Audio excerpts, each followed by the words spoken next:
ఏంటి ఏం మాట్లాడుతున్నావు చంటి? ఉషాని అరెస్ట్ చేయడం ఏంటి? ఎందుకు అరెస్ట్ చేశారు? ఇంట్లో దొంగతనం చేసింది,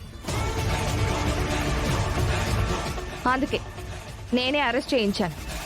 ఉషా దొంగతనం చేసిందా? అవును. అక్షిత నెక్లెస్ కొట్టేసి తన సూట్ కేసులో దాచుకుంది. రెడ్ హ్యాండెడ్ గా అందరి ముందు దొరికిపోయింది. అందుకే అరెస్ట్ చేయించాను. లేదత్తయ్య, ఉషా అలాంటిదైతే కాదు. అలా ఎప్పటికీ చెయ్యదు.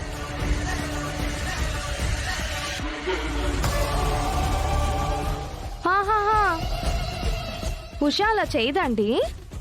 ఎందుకండి?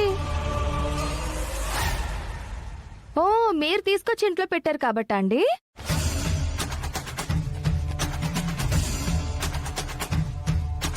ఉషా దొంగతనం చేయకపోతే చిన్న వదిన బీరువాలో ఉన్న నెక్లెస్ తన పెట్టిలోకి ఎందుకు వచ్చింది? నువ్వు తీసుకొచ్చి ఇంట్లో పెట్టిన అమ్మాయి కాబట్టి తనని కవర్ చేయాలని చూడకొదినా. చందు, తప్పు చేస్తే ఎవరినైనా ఒకేలా చూస్తాను. ఉషా ఏంటో నాకు తెలుసు.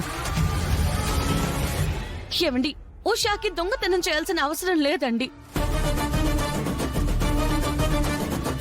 ఆహా, ఉషా దొంగతనం చేయకపోతే నా గదిలో ఉండే నెక్లెస్ ఎగురుకుంటూ వెళ్లి తన సూట్ కేసులో ఉందా? ఎదురుకుంటూ వెళ్ళిందో ఎలా వెళ్ళిందో అన్నీ తెలుస్తాయి. ఏమండి, మనం పోలీస్ స్టేషన్ కి వెళ్దామండి. ఎస్ఐ గారితో మాట్లాడి ఉషాని తీసుకొద్దామండి. చరణ్, ఒక దొంగ కోసం నువ్వెందుకురా వెళ్ళడం? తను తప్పు చేసిందని నేను కూడా అనుకోవట్లేదు.